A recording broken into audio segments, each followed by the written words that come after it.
Hello everyone, in this video we will discuss about how the frames has been allocated.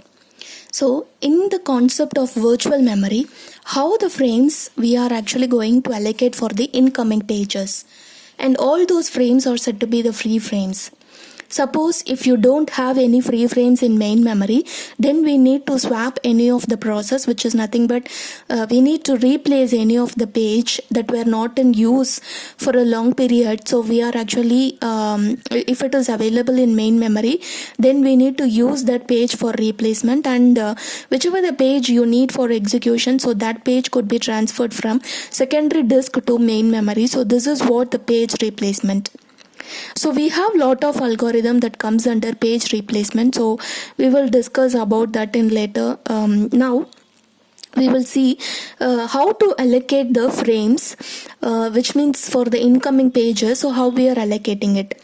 So here we are just maintaining one table, which is nothing but the free frame list, and from this free frame list, so we will be getting to know about the information, what are all the free frames that are available in the main memory. With that we can allocate any of the frame to the page whichever we need to place it in the main memory.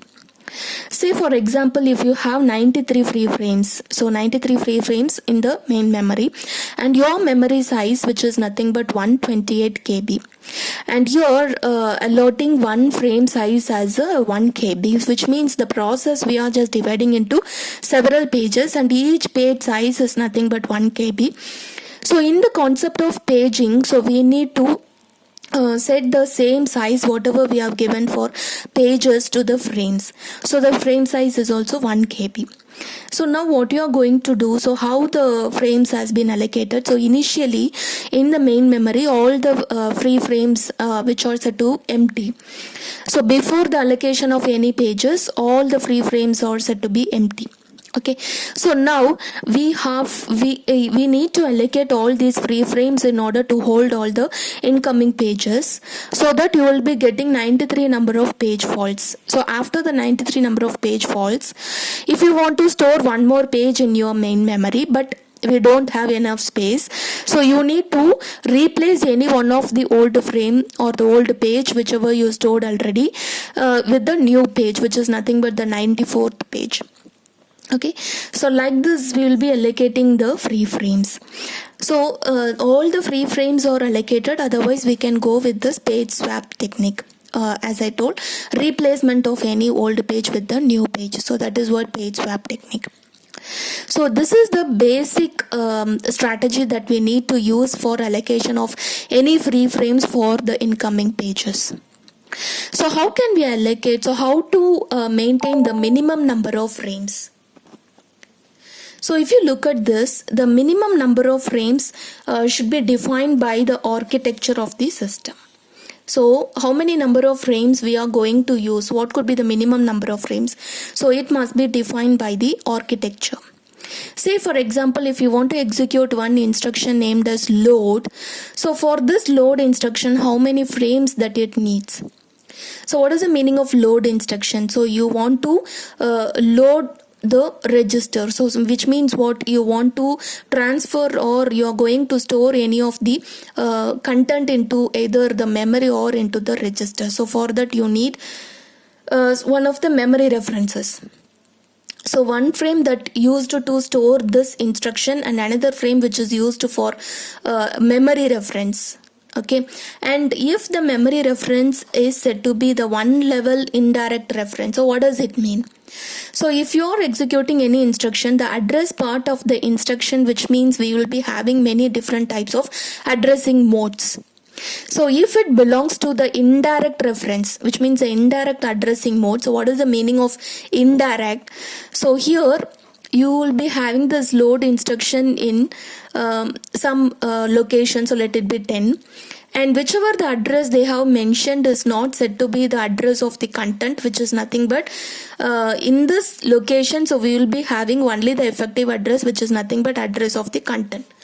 Suppose if you get the value as 15 in this 12th location, so which means it is said to be the address of content.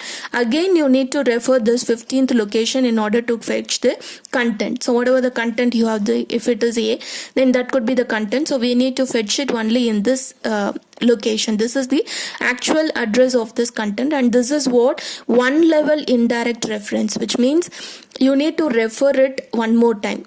Okay, one level indirect reference. So for this you need how many number of frames? 3 frames. So you need 3 frames in order to allocate this instruction. So let it check for any other instruction like move instruction. So move means you need to move the content from one storage location to another storage location. So for that, how many frames that you need? So for storing one of the access, so it needs actually 2 pages because you are going to access 2 storage locations, so you need 2 pages.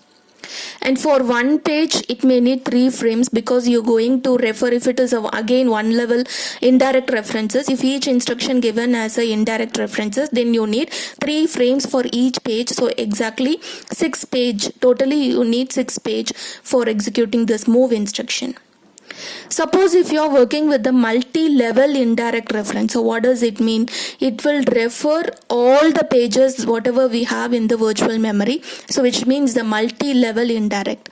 So suppose if you have one instruction, so it may refer to another location, again it may refer to another location, again it have to refer to some other location. So it keep on going until you reach the last page that were available in the main memory. So that is what multi-level indirect reference. So here the number of memory reference cannot be restricted, so it is one of the drawback which we are facing under this kind of memory reference, that is multi-level indirect reference. Then how can we restrict the memory reference or the number of references? Because how many number of references you are actually performing with the same number of frames that you need for executing that instruction. Okay, so it may need much number of frames, so you need to avoid it with the help of this technique called assigning some counter variable. So you need to assign this counter variable, and initially it might be equal to some integer value, so let it be 10. Okay, if you assign this counter value to 10, and for each memory reference stored at the different levels, okay, if you want to refer the memory addresses at different levels, then for each reference this counter value will be decremented. This counter value will be decremented. So whenever this counter value reaches to 0, so it is a kind of trap. So it will this kind of error will be sent to the operating system. So it stops executing that memory reference instruction. So which means what? It is exceeding the number of references. So we have allocated already, we have assigned these number of memory references has to be executed. So in order to execute this instruction, so we should follow these number of memory reference. If it reaches to 0, then again if you are referencing, or again if you want to decrement it after, if it reaches to 0, again if you are decrementing, what is the meaning of it? You are exceeding the number of reference. We should stop it. It is a kind of error. So with the help of this technique, we can avoid these multi-level indirect references. So if it is a 10, so it may require actually 11 frames, because it is the number of memory references which are nothing but 11. So it may needs 11 frames to execute that instruction if it belongs to multi-level indirect references. So next one we will discuss about allocation algorithm. So here we have the allocation algorithm. So we have several allocation algorithms. So first one is equal allocation. So first one is equal allocation algorithm. So what is the meaning of equal allocation? So how we are allocating frames for any process, any number of process. Suppose if you have 93 number of frames, we are taking the same example, and if you want to allocate these 93 frames for 2 process. So there are actually 2 process, and if you want to allocate 93 free frames for this 2 process.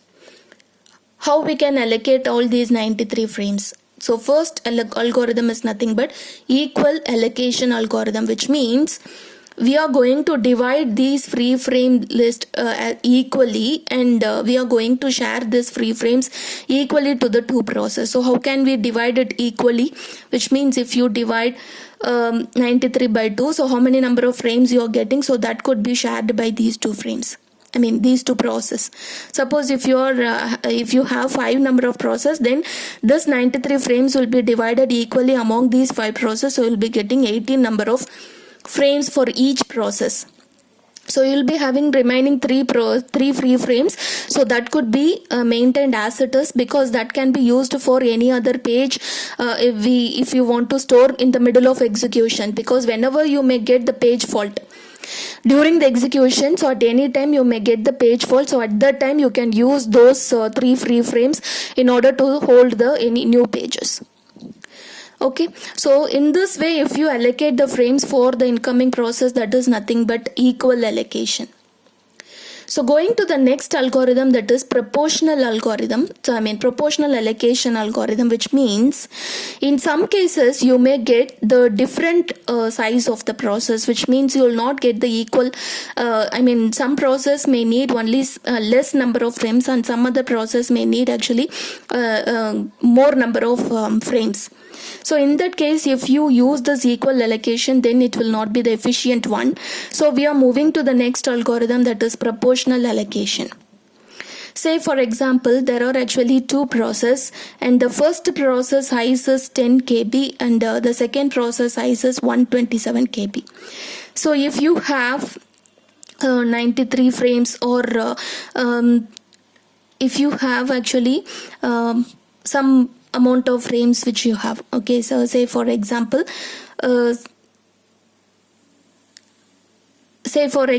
62 frames if you have. Okay, so these are all the free frames which we have, that is 62. So if you go with this equal allocation, so what happens here, you can divide the 62 by 2, so you will be getting 31. So 31 frames will be allocated for the first process, and remaining 31 will be allocated for the second process. So what happens here, this first process size is actually 10 KB, so it may need only 10 frames, whereas the second process size is 127 KB, so it may need 127 frames. That is not available, so only 31 we have allocated. If you look at this, for the first process, it uses only first 10 frames. The remaining 21 frames will be wasted. Okay, it will not be used by the first process. So strictly speaking, it is actually wasted. So it has not been given for the second process also. So it is not efficient, if it is not better to use this equal allocation, so that we are moving to the proportional allocation. So according to the size of the process, if you allocate the number of frames for each process, then it will give the efficient result. Let us see. No frames must be wasted in order of allocating the frames to the incoming process. So how we are allocating according to this proportional allocation. So first we have to find out what is the size of each process. Here the size of each process, that is 10 KB and 127 KB. This SI is nothing but size of each process, and this S is nothing but the summation of SI, which is nothing but total size of these two processes. Okay, so and the S value, so as per the given example, capital S value, which is nothing but 137 KB, size of these two processes. And AI is the number of frames that we are allocating. So how we are calculating this AI value, which is nothing but SI by S into M, which means you are just dividing this SI, that is each size of process. So here 10, okay, so 10 divided by here 137 into M, where M is the number of free frames that were available. So how many number of free frames? That is 62 into 62. And in the same way, for the second process, it is 127 divided by 137 into 62. Okay, so this is the size of each process, and this is the total size of the two process, and these are all nothing but the total free frames whatever we have available before allocating frames of these two process. So here you will be getting 4 number of frames, and here you will be getting 58 number of frames. So this is how we are divide the number of free frames proportionally, which means according to the size of the process we have divided it, and we are just allocating to each process. So this is how proportional allocation will work. And the next algorithm is nothing but local replacement and global replacement algorithm. So going for the replacement, which is nothing but so if the free frames are not available, then we need to choose any of the old page for replacement, so that we can keep any new page in that same place wherever we swapped out the old page. So in that same frame we can use it for allocating any new pages. So local replacement means, so the page replacement technique can be broadly categorized into two. One is local replacement and another one is global replacement. Local replacement means, so we can consider several number of pages for each process. Suppose if one of the process may faced actually the page fault, so what it has to do, it has to replace any of the page that belongs to the same process, then it is said to be local replacement. If it chooses any other page that belongs to other process, then it is said to be a global replacement. So this is what local and global replacement. So here comparing this local and global, global may lead to many complicated issues, which means because it takes more time to replace, because it has to search any other process, and in that process which are all the pages that was not in use for a long period. So we need to select in that way. So it takes more time to perform this global replacement rather than local replacement. So these are all some of the allocation algorithm. So we should know under this allocation of frames. Thank you.